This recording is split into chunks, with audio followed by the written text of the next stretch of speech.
Hello students. आज हम फिर से एमएस एक्सेल का तीसरा वीडियो लेकर आए हैं। Charts and built in function, ये हमारा लास्ट वीडियो होगा। इसके बाद मैं और भी वीडियोस दूंगा प्रैक्टिकल के तौर पे। एमएस एमएस पावर पॉइंट का भी दूंगा, बट पावर पॉइंट का जो होगा वो मैं आपको डायरेक्ट उसका लिंक या फिर उसका वीडियो मैं अपने वेबसाइट में डाल दूंगा। आप वहाँ से आप जाके कर लीजिएगा। ओके, मैं इसका अभी ज़्यादा टाइम नहीं है मेरे पास, इसलिए मैं बना नहीं पाऊँगा उसका वीडियो। उसका मैं डायरेक्ट आपको वीडियो प्रोवाइड करवा दूँगा। कहाँ पे? वेबसाइट के अंदर आपको विज़िट करना है, ठीक है। अब चलिए, charts and built in function कैसे होता है चलिए देखते हैं। Creating a charts.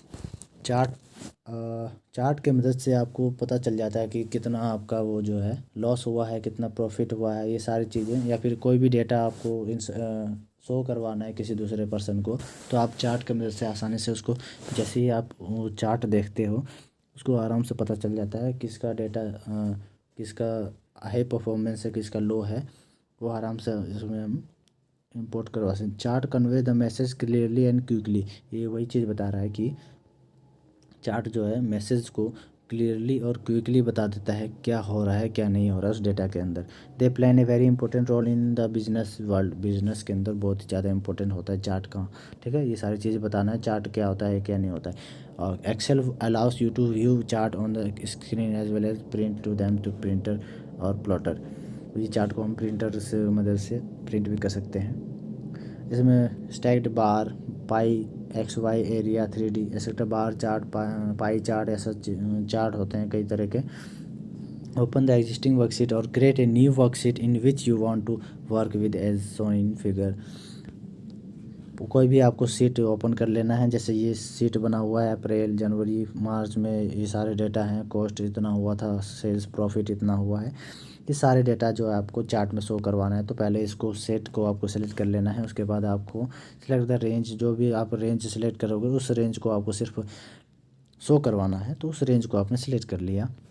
उसके बाद click on the drop down menu, click on the drop down arrow of column button in the chart group.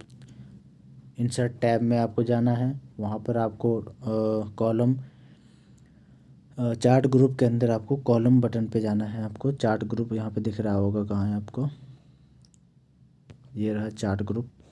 इसमें आपको कॉलम पे जाना है। ये देखिए कॉलम, कई तरह के चार्ट होंगे। कॉलम पे भी जा सकते हो, आपको बार चार्ट पे, एरिया चार्ट पे, पाई चार्ट पे भी जा सकते हो।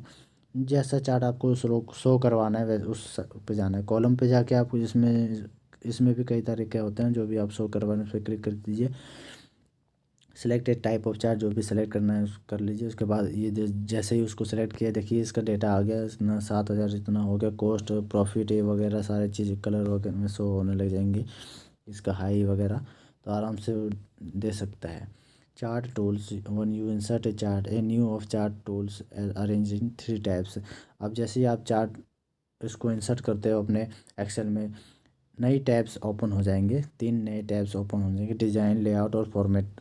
ये सारे ऑप्शन शो होने लग जाएंगे होम टैब, मतलब टैब के अंदर, मतलब रिबन के अंदर जो है ये सारे टैब ओपन हो जाएंगे। और रिबन क्या होता है मैंने पहले बता रखा है आपको।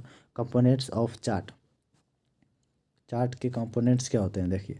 Profit and loss chart, chart के कंपोनेंट्स हम देखते हैं। Source data, data series, title, value axis, category axis, category name, legend, ये सारी चीज़ आपको याद करनी है, ठीक है। टाइटल क्या, चार्ट के अंदर क्या क्या चीज़ कंपोनेंट्स होते हैं। टाइटल होता है, डेटा सीरीज होता है, सोर्स ऑफ डेटा होता है, वैल्यू एक्सिस, कैटेगरी एक्सिस होती है, कैटेगरी नेम होते हैं। Changing the chart type, chart के टाइप्स को आप चेंज करना है आपको। Select the chart. Click on the Change Chart Type button in the Type group on the Design tab. A dialog box appears. Chart के type को आपको change करना है। सिंपल से आपको जाना है कहाँ पे, चार्ट पे पहले सेलेक्ट कर लेना है। फिर आपको change chart type button in the type group on the design tab. मैंने पहले आपको बताया था, जब आप चार्ट इंसर्ट करते हो ना, आपको 3 टैब ओपन हो जाएंगे।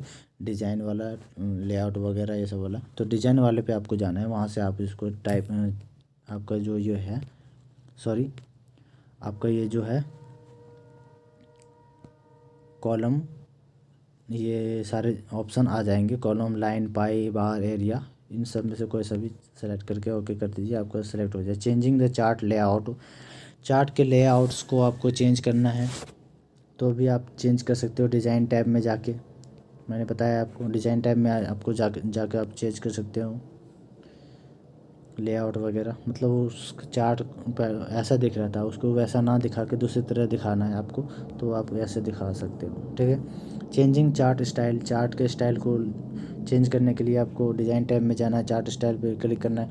ये वही सारी चीज़ें सिंपल सिंपल स्टेप्स हैं, सारे लिखने पड़ेंगे आपको, वही चीज़ें हैं। फॉर्मेटिंग है चार्ट, उसके बाद चार्ट को फॉर्मेट करना मतलब उसको सजाना, उसको कैसे करोगे, चार्ट को सिलेक्ट कर लिया, फिल कर लीजिए, कलर वगैरह डालना चाहते हो तो डाल सकते हो आप आराम से। ओके, ये सारी चीज़ें कर लेना।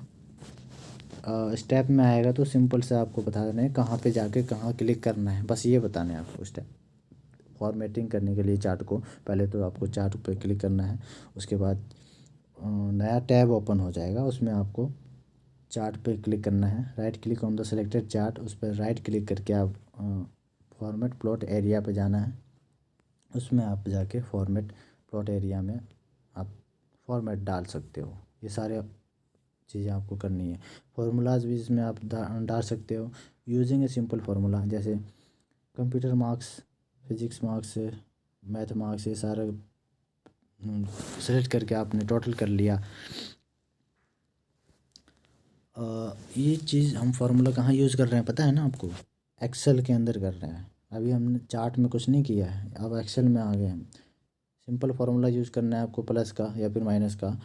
तो पहले जो टोटल है ना लिखा हुआ, उसके नीचे वाले सेल को आपको सेलेक्ट कर लेना है, इक्वल्स टू लिखना है। इक्वल्स टू लिखने के बाद आपको माउस का बटन आपको सेलेक्ट करना है, जो जो चीज़ें आप प्लस करना चाहते हो, जैसे कंप्यूटर मार्क्स, फिजिक्स मार्क्स वाले पहले जो नंबर्स हैं उसको सेलेक्ट कर लेना है, तीनों को एंटर कर देना है। सेलेक्ट करने के बाद फिर आपको प्लस लगाना है, ये नहीं कि आप डायरेक्ट सेलेक्ट करते जाओ, प्लस लगाना है, उसके बाद आपको एंटर करना है, तो सारे प्लस होके आ जाएंगे। अब चाहते हो ऐसे ही सारा अपने आप हो जाए सारा, तो आपको बस ड्रैग कर देना है उसको, जैसे आप पहले करते थे ड्रैग। अब इसमें ऐसा नहीं है कि आप दो चीज़ें आप प्लस करोगे उसके बाद ड्रैग करोगे। पहले हम क्या करते थे, दो चीज़ प्लस करने, दो चीज़ लिखने के बाद सेलेक्ट करते थे फिर ड्रैग करते थे, तब होता था। बट इसमें फार्मूला लगा हुआ है, इसलिए आपको ऐसा करने की ज़रूरत नहीं है। आप सिंगल सेल ही सेलेक्ट करके रखिए और इसको प्लस का एक यहाँ पे जो कोने में होता है उसको नीचे खींच दीजिए जहाँ तक आपको चाहिए, वो सारा ऑटोमेटिकली ऐड हो जाएगा। ठीक ठीक है। क्लिक ऑन सेल 5, सेल 5 मतलब सेल F5, एफ ये रहा, 5 ये रहा, मतलब ये वाला सेल पे क्लिक करना है, इक्वल साइन लगाना है, बस आपको जैसे मैंने आपको बताया था वैसे ही इसमें बताया जा रहा है। यूजिंग कॉम्प्लेक्स फार्मूला आप इसमें यूज़ कर सकते हो, मल्टीप्लाई, डिवाइड, माइनस वगैरह, ये सारे आराम से कर सकते हो। ठीक है। अब आते हैं make the worksheet as shown in figure, worksheet को बनाना, जैसे इक्वल साइन C7 माइनस, ऐसे भी कर सकते हो, सिंपल सा वही चीज़ बता रहा है इसमें। आप इसमें एक्स्ट्रा चीज़ें करने की कोशिश करना, जितना आप इसको यूज़ करोगे उतना अच्छे से आपको आएगा। ठीक है। Using the sum function, sum function का इसमें यूज़ भी कर सकते हो, जैसे हम प्लस करते थे ना, इक्वल टू साइन के बाद आपको सम लिख देना है, सम, SUM। सम लिखने के बाद फिर आपको ब्रैकेट ओपन करना है, फिर उसके अंदर आपको सेल को सेलेक्ट करना है जिसका भी सम करना चाहते हो, वो एक साथ भी आपको सेल सेलेक्ट कर सकते हो एक साथ। पहले हम क्या करते थे, एक सेल सेलेक्ट कर लिया, फिर प्लस आइकन किया, फिर दूसरा, फिर प्लस, सम करने के लिए। बट आप चाहते हो एक साथ ही सम हो जाए, तो सम लिखना पड़ेगा, इक्वल टू साइन के बाद आपको सम लिखना है, फिर ब्रैकेट ओपन करना है, फिर जितने भी सेल आप सेलेक्ट करोगे एक साथ वो सारे आपका प्लस होके आ जाएंगे। ओके, चलिए आगे। Type the function name sum, जैसे सम लिखा हुआ है, सम जैसे वहाँ लिखते हो, सेल C5, देखिए सम लिखा हुआ है ना, C5 E5, जैसे आप सेलेक्ट करते हो तो ये पूरा आ जाएगा आपका, और क्लोज कर दो उसका ब्रैकेट जो है, उसके बाद एंटर कर दो, आपका जो प्लस होके आ जाएगा। सिंपल सा वही चीज़ बताया जा रहा है जो मैंने आपको बताया था। फंक्शन और ये पर्पज़, एवरेज, काउंट, मिन, मैक्स, ये सारे फंक्शंस होते हैं, ये सारे याद करने पड़ेंगे। जैसे एवरेज में होता है कि it calculate the average of values of particular range, जो भी रेंज आपने किया है उसका एवरेज निकाल कर दे देता है। मतलब एवरेज का मतलब भी होता है परसेंटेज भी कहते हैं हम इसको, एवरेज भी कह सकते हैं, ठीक है। काउंट करना, जैसे इट काउंट्स द नंबर, जैसे ही मान लीजिए इक्वल टू साइन के बाद आप जैसे वहाँ सम लिखे थे, इसमें अगर काउंट लिख देते हो और उसके बाद रेंज सेलेक्ट करते हो सेल का, फिर उसमें जितने भी काउंटिंग होंगे, नंबर्स होंगे, उसमें ब्लैंक स्पेस होंगे, ब्लैंक सेल्स या non blank cells it a particular range, वो सारी चीज़ बता देंगे। कितने ब्लैंक सेल्स नहीं हैं, कितने में वो फिल है, वो सारी चीज़ बता देगा। कितने नंबर ऑफ सेल्स में डेटा है वो बता देगा काउंट से।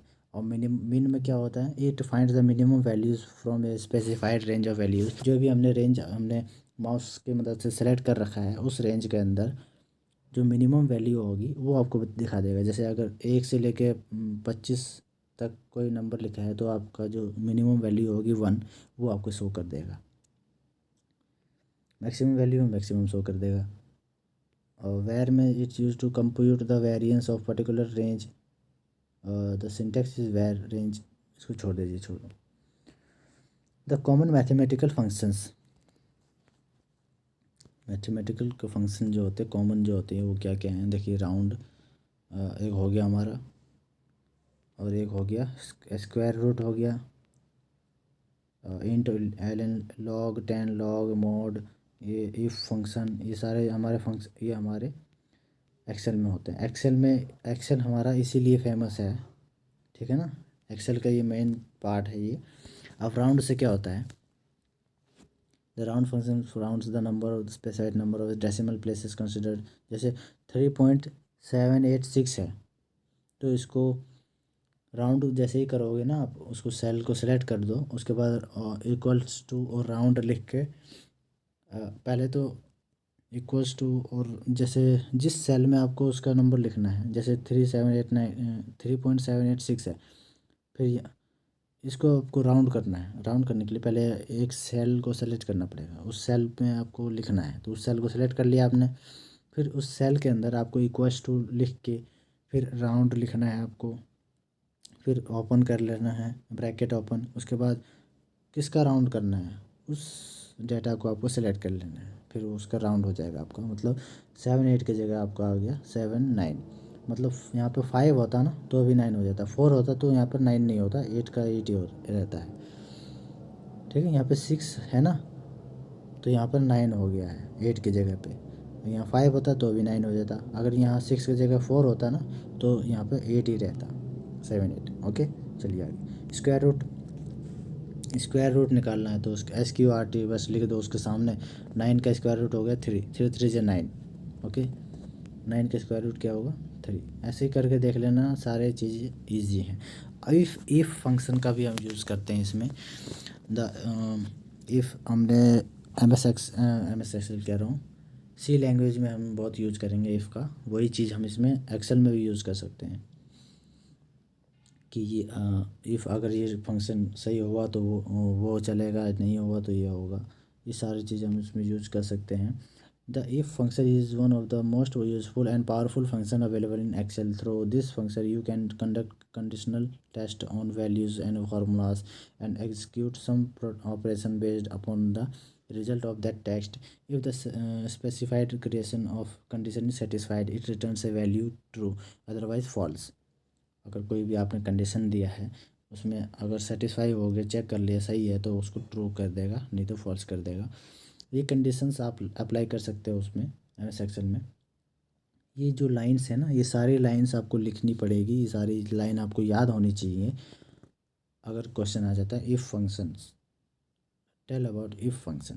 इफ़ फंक्शंस क्या होते हैं, इफ़ एक कंडीशनल फंक्शन होता है, कंडीशन बेस्ड पे होता है। ये हम कंडीशन लगाते हैं इसमें, अगर ये ट्रू हुआ तो रन करेगा, फॉल्स हुआ तो नहीं रन करेगा। अगर वैल्यू ट्रू हुई तो जो भी हमने कंडीशन लगाया है अगर वो चीज़ें सही हैं तो आपका वो प्लस होके आ जाएगा, अगर वो चीज़ें सही नहीं है तो प्लस नहीं होगा, फॉल्स हो जाएगा।